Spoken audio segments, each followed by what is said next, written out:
Hello and welcome back. Today we are going to be continuing our Rome run here in Victoria 3. Last episode we secured most of the Italian peninsula, and also the previous episode we got most of North Africa, and so we're, kind of developing here into a nice looking Rome. Everyone in the Roman market being us or our subjects, and so you can see that we are kind of stretching quite a lot now. This episode, hopefully we will be able to switch our laws and get an actual red red Rome, by switching on to presidential republic. I think I've decided that wealth voting plus presidential republic is maybe the best simulation of kind of what was going on in the Roman Republic, where, you elect the consuls and they have a very, very strong central power, but at the same time, voting's not for everyone, but it is kind of a little bit more accessible. The common person did vote, but the common person only consisted of citizens, and so, we could do landed voting, but my knowledge of Roman history is a little bit out, but I believe that it was more than just the gentry who got to vote, but at the same time, I believe it was somewhat classist. Now, we have gotten into this situation where we are siding on the same side as the UK in a play, in exchange for an obligation from them, which is really nice. And our plan was to go for Portugal. And admittedly, we reloaded after what had happened when we went for Portugal, because what had happened is they got Austria to join with them in exchange for becoming Austria's subject. So to avoid becoming a protectorate, they became a protectorate, which is particularly frustrating because we cannot enforce on the war goal of transfer subject unless we occupy Austria's capital, which is something we are entirely ill-prepared to do. So even if we occupied all of Portugal, we would not be able to transfer the subject, and so we just reloaded because this is not what we're going for. And so now we're going to look for maybe another play that we would want to be able to do while we are on the same side of a play as the UK. Or this is kind of the plan, but kind of like looking around, nothing really feels too tremendously good. Going for Spain would be good, except for I just don't think we're strong enough to go for Spain here. Spain has 85 battalions. I just don't think we're going to be able to land Spain. We do have a front with Spain, and so maybe we could do some creative landing while sitting on that front. And by go for Spain, I mean go for a sort of play where we are liberating Andalusia and Catalonia, I think, up here. And maybe we end up doing this. We have to keep in mind we're going to accrue another 10 or so infamy, though, when we get the event that fires for us to annex San Marco. And so we'll have a little bit of a think. We could go for Belgium, too. This is another option, but they are a major power, so we can only take a single state off of them, or we could just force them to release Flanders. Belgium's also going to be a little bit hard to land, though, because that's 40 battalions. They are on skirmish infantry, and so I'm not even sure if we have the strength to do it. We could continue fiddling around over here against people who are actually weaker than us, and maybe this is the way to go. Despite the fact that we are on the same side of a play as the UK, we will get more opportunities like this now that we have a developing global interest. And so actually I think I could probably like that more, a little bit more chilling out, but we will in any case get an obligation from the UK, which will be very useful for us. Alright, well, this is going to take us up to a pretty high amount of infamy anyways, so maybe we just generally chill, but it's 12 infamy and we will annex San Marco, which is going to be good for us. Because we just get a bunch of territory basically for free. It also gives us adjacency to Austria, which is a little bit annoying and is not necessarily something we would want at this juncture, because this makes now we have two kind of spooky specters, and neither of them like us very much, and so we're going to try and increase trade volume. France notably changed over because they had a revolution and they switched entirely, and then Austria, I guess we're not as proactive as we should have been, so we're going to try and get trade agreements with both these guys again, trying to run a large volume of trade. We're going to continue agitating with this event. Eventually we'll get encourage the Italian nationalism type of thing, and we will try and just chill at this point, because because of that. And so these guys are fairly likely to side against us in any sort of thing, and we are not quite strong enough to really go after them, and they both have interests in the Ottomans, was looking at that, yeah, so maybe this is not as doable, because one of the things about going for the Ottomans is we have a border with them, and so they are more likely to, we have a border with them, so if we get a GP joining against us, Portugal, if we get a GP joining against us, we can fight this. It's not a problem. If we had, because there's no frontage attached, unless that GP was France, because we have a front here. But now we're gonna have a little bit of a problem if some of that occurs, and we could kind of just be in chill and build mode anyways. But we are gonna be building up the military, because I think that we do want to start coming on up and being able to rumble with these guys if we have to. And so to that end, we are going to build up quite a bit more here. We're going to look to transfer around these Lancers. We might even delete some of these Lancers. Usually end up having too many cavalry with kind of the starting configuration. We already have 2 landing squads. We kind of have a small one and a big one, and so maybe we want a 20 stack with the 4th Legion, a 10 stack with the 2nd Legion, and then delete the rest of the cav down, something like this. Also want to make sure that everyone's promoted up to their max level, which is still going on, but yeah, I think this is progressing a lot. Let's actually take a closer look at trade, because we haven't done it in a hot minute. Loud cars outside. We are going to have a pretty nice advantage in production of several things. So we have companies for the wood currently, and we're already exporting this to these guys, but we can export it to the British as well. We also have companies for the tools. We're exporting these in a lot of different places, and so that's going to be very good. We have access to a lot of sulfur. We can't productively export it, but we could not productively export it. They really have cheap sulfur. We're not going to quite do this just yet, but sulfur is one of the very best industries in the game. We have a really nice sulfur place in Sicily, and so maybe we lean into this, especially if we get the sulfur company up and going. We have the iron company up and going. We are exporting a lot of iron. I think we're going to export, Dutch market. If we can pull them into the market, that'd be pretty nice. So we're going to do that. We're going to do it to the Egyptians, and it looks like we can send a lot to the Russians and maybe a little bit to the French. I know it says it's not profitable, but the routes will adjust a little bit according to what's good. And so let's see, hardwood, we can't really do anything too much.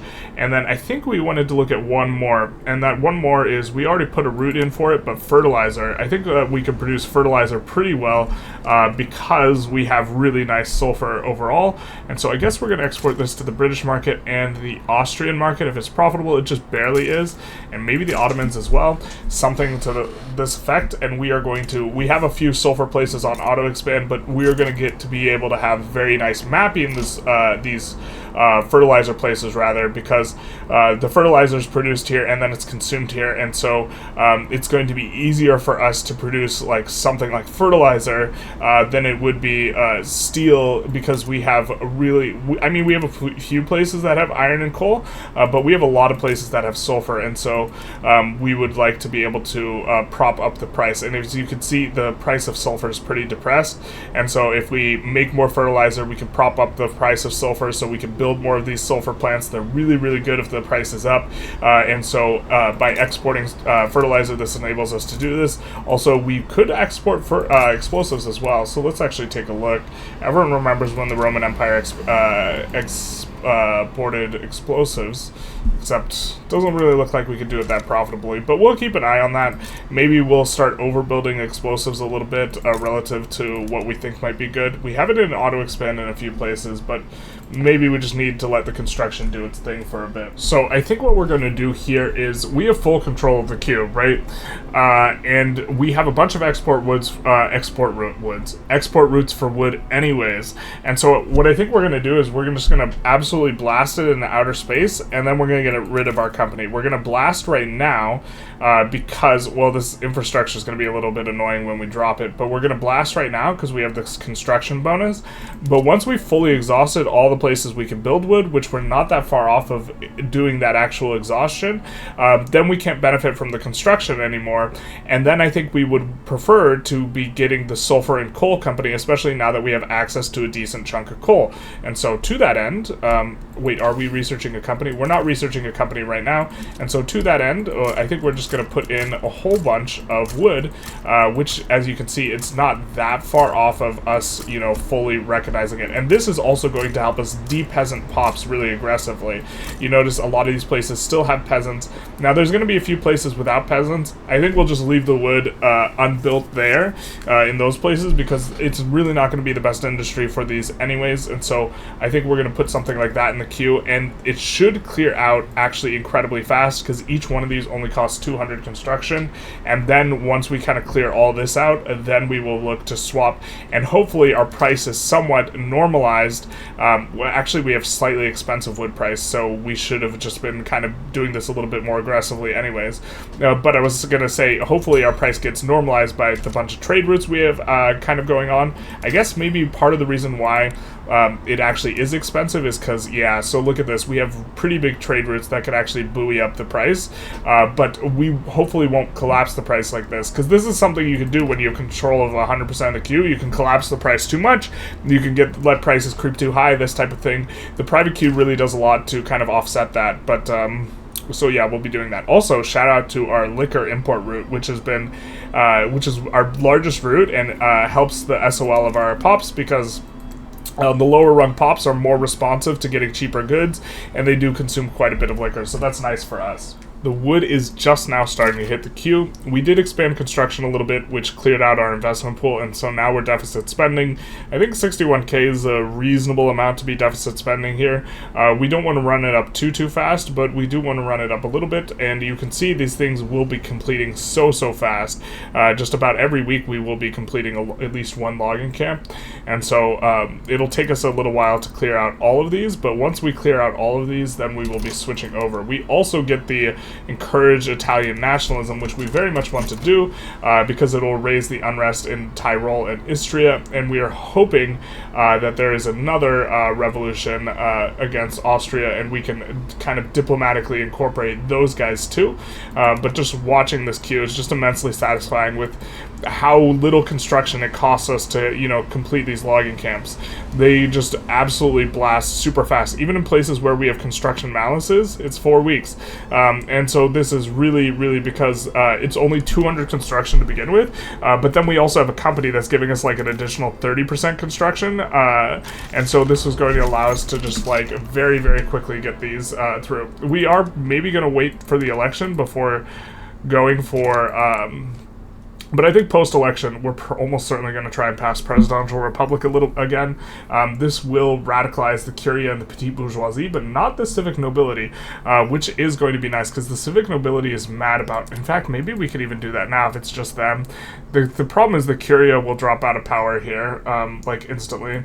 And so maybe what we do is we first take a little bit of a detour, and we go for public health insurance. One of the problems is we're relying on this guy, who's a Republican, to pass the president law, and we don't want this guy to die. So we can check how old he is. 40. He's not that likely to die. I think mean age to die is like 60 or 65, something like this.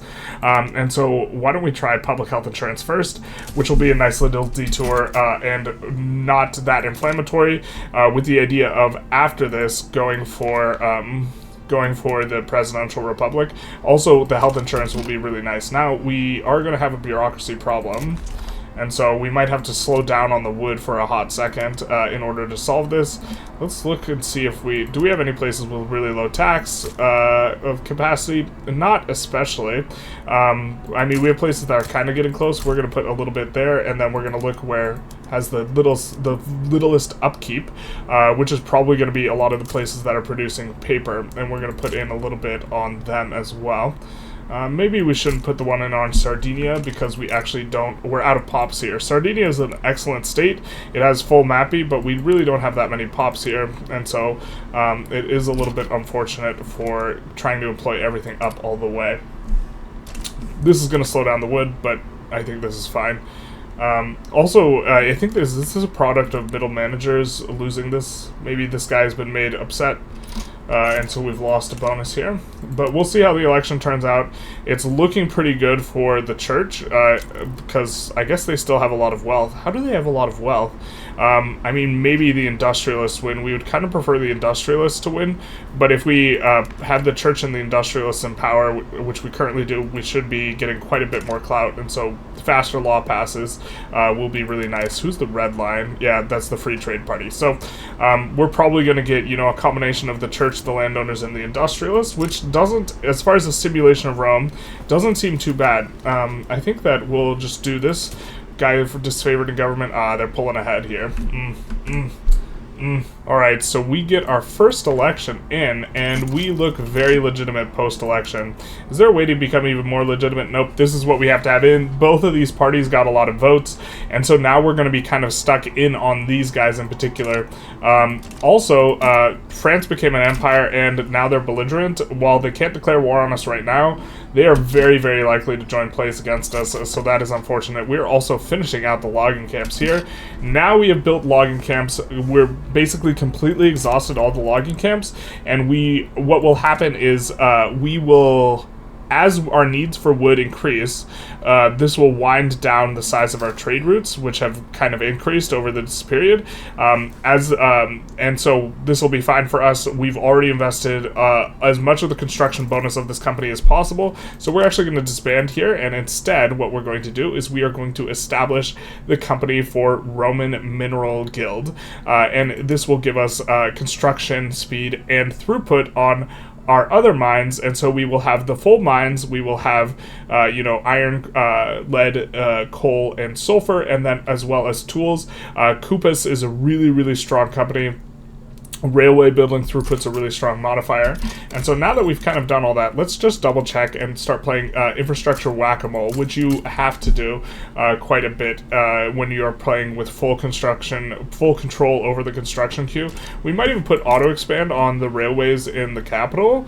I'm not sure, I can't remember the exact conditions for auto expanding, and so we have to double check these. Generally, we found it to be not very good, but if we're playing with a fully controlled queue, we might need to, for practical reasons, put some of these on auto-expand at some point in time where we are building a considerable amount of stuff. So we just finished getting public health insurance, which is fantastic, and it looks like our patience has kind of paid off a little bit here, because this is only going to radicalize the PB. We won't actually have to deal with this rev, because the Curia is now very happy about us passing the public health insurance, and so they're not going to rev up, and so while they'll be a little bit upset, we should be able to get Presidential Republic in really easy, and this is also going to make the trade unionists happy. Now it makes the PB sad, which crushes our bureaucracy, as was foretold, and so maybe we want to increase the health institution as much as possible, and so what we're going to start doing is we're going to start adding a whole lot more. We're going to look for where we have high levels already. We're just going to add a little bit more on these places, not in Lazio, the capital, because we do have actually pretty significant turmoil there, and we'll get a little bit more throughput, and then we'll look where the upkeep is cheap, and we'll also add a few here, something like this.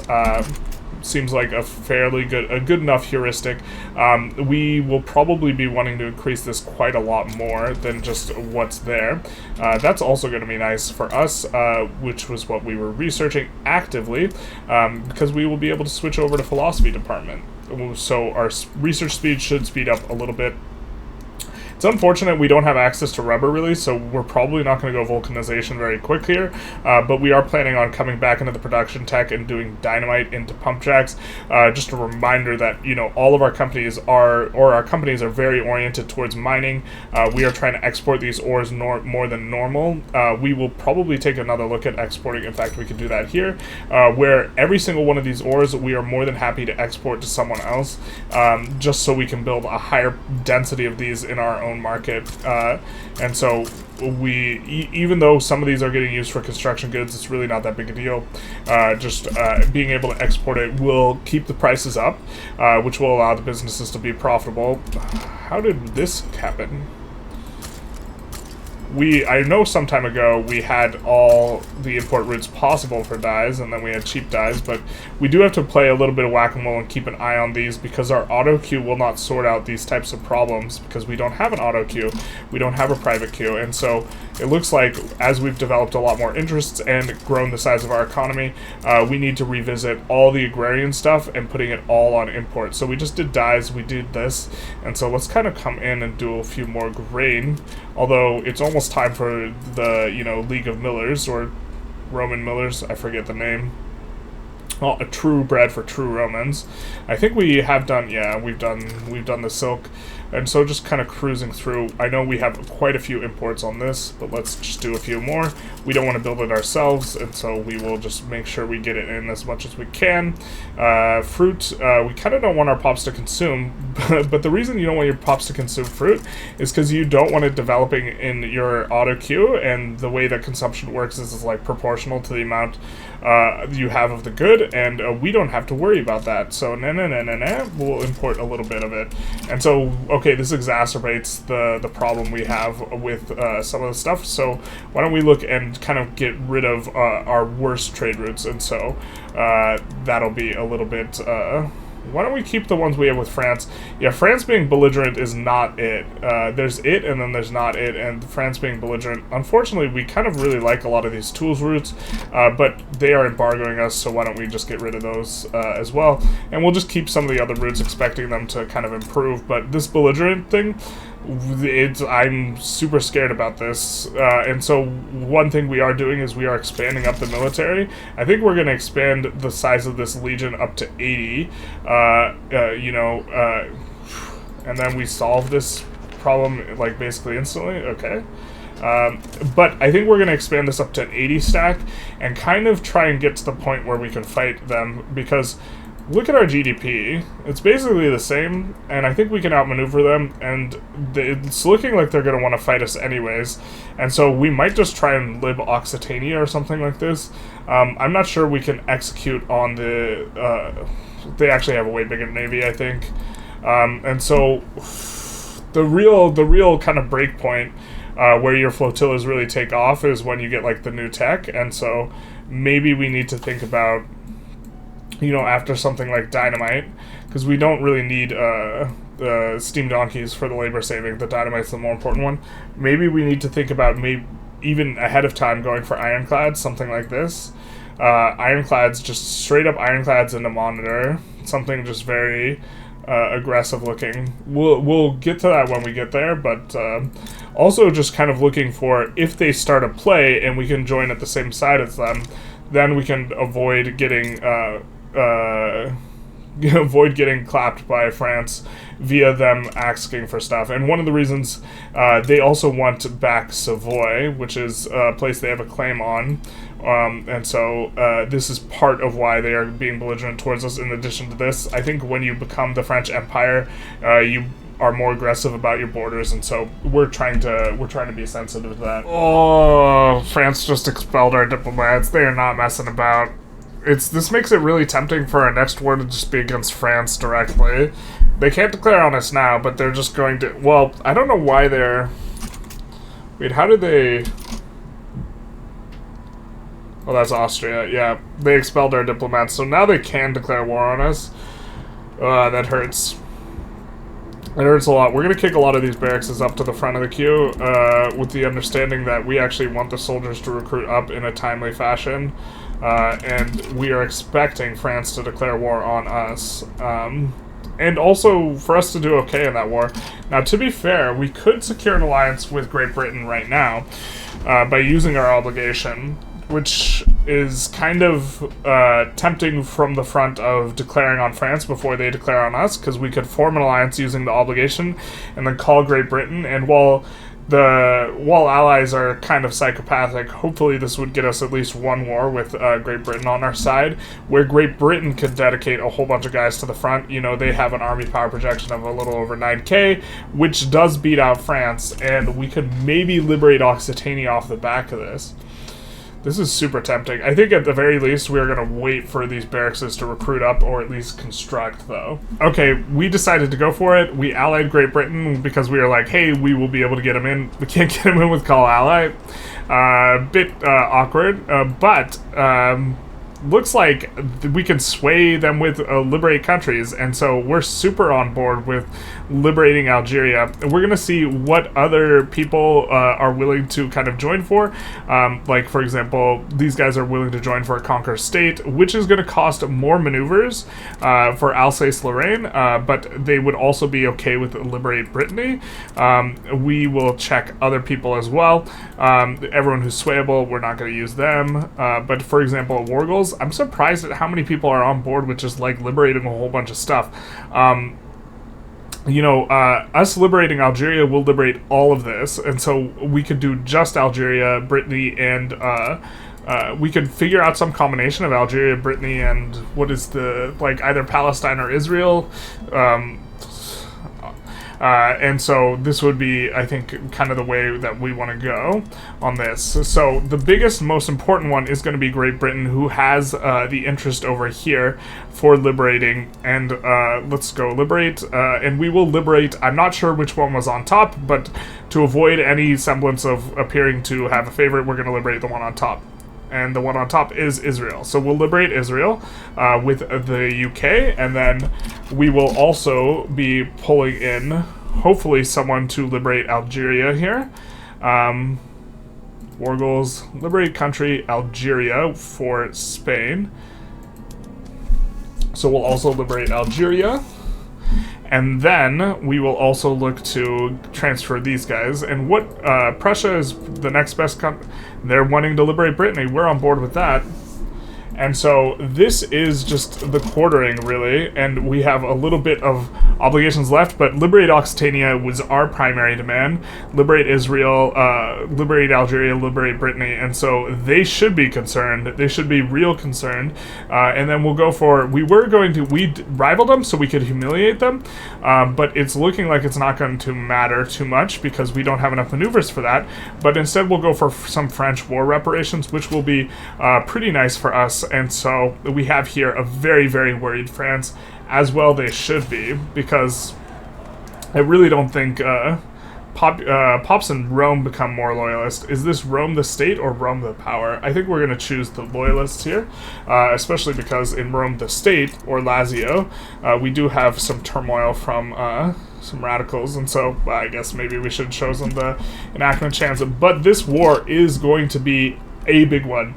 And nice little cap off to this episode. Of course, it doesn't look like a very close one, but it is a big one. I just realized why so many people were willing to join against them. They became notorious, and they became notorious because they put in just about everything on us to take from us. Oran, Sahara, East Sahara, Roman Provence. That was 6.5 infamy for them, 7.9. So that's like, a lot. 4.8 and then a 17. And so this is how they accrued all this infamy and why they are like looking really, really, really grim. Once we get closer, we don't want to eat a bunch of attrition with our really big army, but once we get closer, we will assign to the front because we're already right there, basically. And so, we are going to be, this looks so bad for them. This is like 3 times the troops. Truly, this is going to be a reenactment of history, because since we are involved in 2 wars with the UK, I think that they're even more willing than normal to give us whatever we want. And so we could go for transfer subjects, and look at all the subjects we could get. Cape Colony is particularly attractive, but you know it's even more attractive, Australia. So everyone remembers, I mean, don't you guys remember when Rome conquered Australia? I remember. The North remembers. And so we will be getting Australia for freezies, good dealsies, and there's a ton of gold there, a lot of resources there. That's going to feel pretty good, very historic, definitely not ahistoric. I mean, Rome never missed an opportunity to take something, so I guess we're RPing, right? And so we are just repeatedly naval landing with these guys. It looks like they might not even be defending their main coast. I think that they might have everyone assigned to the fronts. Wait, where are their guys? It's just so confusing because, so the visually is just very buggy, where it's hard to tell where guys are because they can be somewhere where they're not, if that makes sense. And I know it doesn't, but if it did make sense, that's what would be going on. So we're going to try and see if we can land up there. But we do have, you know, the British to kind of really shellac and beat up the French Navy at the very least, even though Britain... Oh, I guess they're done with that Russia war. And so we just landed repeatedly here. We're not even pushing here. I think we might set one of these guys to start pushing, actually, just to slowly creep forward. And so we'll let him try and creep forward here, but the main thing is going to be landing the capital when eventually they get distracted elsewhere, like right here. I think we're going to switch both these gentlemen to defense following this battle here, because if they're going to assign a bunch of guys to this front, we're more than happy to have our 20 stack catch, play a little bit of catch on those, and then we can just get in for free, maybe? Is this a French fleet? It is a French fleet. Hopefully the UK sends a fleet over here, because we are trying to do something over here. We're going to have to play a little bit of dodging, looking around, because we have to dodge this 128 stack with our fleet, otherwise we're just going to lose our navy. But we are trying to land up here. Maybe we could even just assign to the front up here, or something like this. You know, once we have the mobilization options all on these guys, and we also include... very, very critically, the transportation for rail transport, which is going to allow them to zip around quite a bit faster, and so we can maybe get a bit of an ingress here. And also, Prussia is just kind of being lazy right now, and so maybe if there's guys assigned to their front, maybe they won't be so lazy. So we'll see if we can land here. If we can't, we'll move over to Prussia instead. Alright, well, they just left the back door open, so of course we're gonna sneak in there. Well, we finally encountered a little bit of token resistance up here, but we might even move our 100 stack up. It's a little bit tempting. Oh, or did the fronts merge? Nope. Our 100 stack, we had set it to stop attacking, but now we're going to put it on attacking again, because even though we're losing this battle, it's looking like they're pulling guys off this front to assign to this front. We're going to need more guys on this front. I wish we had more flexible units. See, the thing is you want to have one really, really big stack for offense, because borrowing doesn't work properly, and we don't really want to split it up, and so maybe we'll just... So we can either... I mean, I guess the UK is here now. Bro, let's just full send. We're going to reassign this guy over here, and so we'll be a lot weaker on that front specifically, but we will be getting in here. And then it looks like the UK is dusting up, or actually Spain even, is dusting up this French fleet that's here, that we specifically tried to dodge, although the French fleet over here is really spooky. And so I think that we're getting in on the capital here. We do have to worry about this a lot. Not too keen on revving here. Nope. And it looks like we will rev on the next tick, actually. So, we're going to lose an enormous chunk of our country when we rev. Man, really bad timing. See, the thing is though, we do have an alliance with Great Britain, so Great Britain ought to defend us. As a result, maybe we can just thread the needle super hard on this. Wait, what happened to our alliance? Bro, really? They just auto-nuke the alliance? What Bro, we got an alliance with them. What the hell? It's just like, what happened to the alliance? Diplo, man. Diplo in this game. But, I mean, if we can get in here, if we can get Isle de France here, then we will be able to tolerate this rev. But it's like, oh, this is just like, the timing's just like perfectly wrong, because a huge chunk of our army is actually from up here. I don't even think we have majority capital in the army. In fact, let's actually recruit more guys out of the capital, so that this rev is easier. Because I think we want to get presidential republic. I'm tired of running. I'm tired of running from fate. We really want the presidential republic. I think we're going to put another one of the guys here on offense as well. These guys will leave as soon as the rev starts. Alright, that's fine. Looks like we're getting pushed over here. What happened over here, man? Oh, you're traveling to the front? Yeah, that checks out. Okay. And then this guy, we'll put him on this front. Just so close here. So close. All we just have to do is just take a little bit more. Just a little bit more. Come on. I think we still win this. I think we're fine. I think we're fine. It just feels really bad, but I think we're fine. I think we're fine. I think we're fine. Oh, we have the French capital. We just have to hold it and then also deal with this revolution. So I think what we're going to do is we're going to abandon North Africa here, and we're going to assign over here. We're going to assign the peacekeepers to this front, and we're going to try and hold on to this, enforce on France, and then bail. So hopefully this works. Alright, so this has gotten very sticky because we are going to be getting pushed on our capital.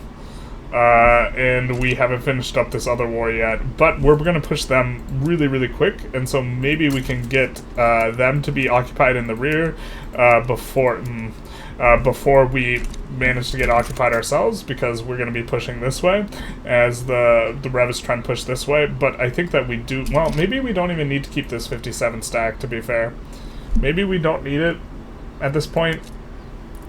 Would be a shame to like lose the progress we've gotten on France. Notably, Rhone is actually their capital, so that it would take so long for Rhone to get occupied, I think we can afford to do this.